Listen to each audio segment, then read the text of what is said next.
I'm the Velvet Snatch, and I'm here with the world-renowned drag sensation Jack Choriza Plastic. May. Oh, Choriza May. Yeah, no, you're Hi. here too. You're I'm here here too. too. It's just nice to join you.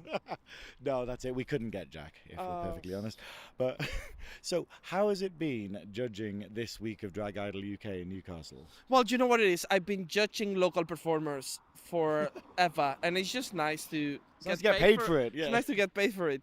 No, it's been amazing. I mean, I love to do anything in Newcastle. It's lovely now that I'm back to get to perform. Well, not to perform, but to be in the local bars and get to see incredible performances.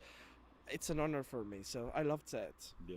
I mean, this is like, quite a thing, because obviously, you've judged on Drag Race España, you've judged many things. Like, how is it different from that, and did that help? Did it help judging Drag Race España, like, help you for this big glorious night? Do you know what it is? Yeah, I judged Drag Race España, I judged Drag Idol, but more, I think what helped me more was not judging before, but is being judged. Sometimes I've entered competitions. Obviously, I enter Newcastle Drag Idol, Liverpool's Big Drag Pageant, RuPaul's Drag Race UK, and you get judged. And what I look for is those people that I look up to give me some piece of advice that I can take and grow from there. And that's what I was trying to do with my friends. Everyone in there I know and I've seen before, so it was difficult in that way, but I know it was all in good heart, and just wanted at least for them to take away something and grow as an artist.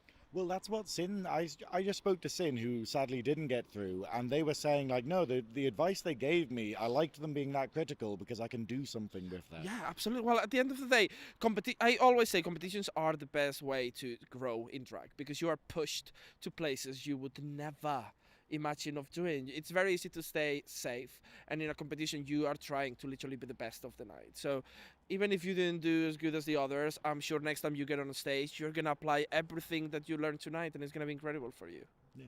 Now, we touched on it earlier, like what. Now, it's a bit weird because obviously a lot of the contestants this year are people that we know or have worked with. Was it weird judging people like Latrine, like Travesty, No, it was great. I loved it. I really wanted to take my time and drag them through the mud because they fucking deserve it. No, I'm just kidding. It was difficult. I was nervous coming here because it's like I know friends are entering, and I want to make sure. I mean, I want to give them the advice I would give them in a living room of my house having a tea. I want it to feel like that. There's not a separation between judges and performers. We all do the same. We are just in different sides of the same room. You know what I mean? So at the end of the day, it's our job literally to give them our opinion, but I didn't want it to feel any other way than, hey, I'm your friend giving you some advice to do better next time. And I do that to you, and you never fucking apply it. I.e. the lighting. The lighting. Her makeup is actually good. It's just the fucking lighting. Always against the lights, light from above. She wanted me to do the interview behind that fucking light on top. With the shadow of my eyelashes in here. Baby, you don't want that. She doesn't even have a mustache. It's just a shadow from her big nose. It's ridiculous. I love how I keep referencing that advice that you give me and then just never actually go, should I apply that? No. Every time I see the Velvet Snatch and she asks, let's get a picture, Choriza, I'm like, sure. Picks the fucking worst lighting, and I have to grab her fucking arm and turn it to a fucking different angle because it's like, I'm not trying to look like Gladys Duffy here. So can I please get a nice picture? It's so true. Now, okay, one thing I wanted to ask is that you and your incredibly handsome partner have decided to tie the knot. How are the wedding plans going? Wow, gossip! This is Glenn asking this. We're like, we can't ask that, and Glenn's like, no, I want to know. You know what? Planning is stressful for a wedding. We have a plan, which is more than we thought we were going to have. It's a lot going on. Many of my friends are getting married next year. It's a lot to plan. It's stress I don't need right now. I didn't realize how expensive, not even expensive, but just how stressful it is to organize a wedding. So we have a plan. Soon we'll announce it. It's a great plan. I'm very excited for it to happen, and I don't know. I'm just like, we've been 10 years together. You know what I mean? I think this is more excited for other people than it is for us, because we are just excited to be each other and hang out every now and then. But yeah, it's a big thing for us as well. So I'm very excited. No, amazing. And what are you expecting from the rest of the competition? I hope. Well, the thing is, the one thing that sets Drag Idol, the national version of it, is that you get a lot more time in Drag Idol Newcastle, which is amazing. And it's where my roots are. My first performance ever was in Drag Idol. And I thank the Lord that was only 3 minutes on stage, because if I had to plan 10 minutes, I'd be quite lost. And it's very intimidating. So but it's also a great opportunity for these queens and kings to really, really show us who they are in just one night. Because you know what I mean? Like in Drag Idol, you learn about people week after week.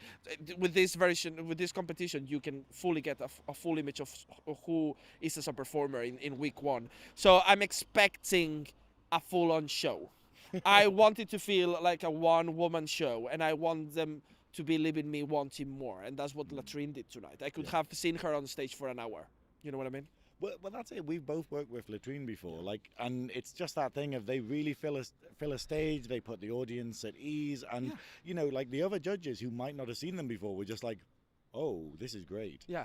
Well, I'm glad. That's what I would love her to see. I mean, I was impressed because I love her and she was great, but I've seen her many times and she was just what I expected, and more and more and more. She took herself to a different level, and as performers, it's very important. The audience needs to feel in good hands. Like everything is gonna be all right. I'm here to entertain you. Nothing is gonna go wrong, and she has that on her. As chaotic as she is, there's some place of peace and mindfulness in everything, and I felt I can relax and enjoy.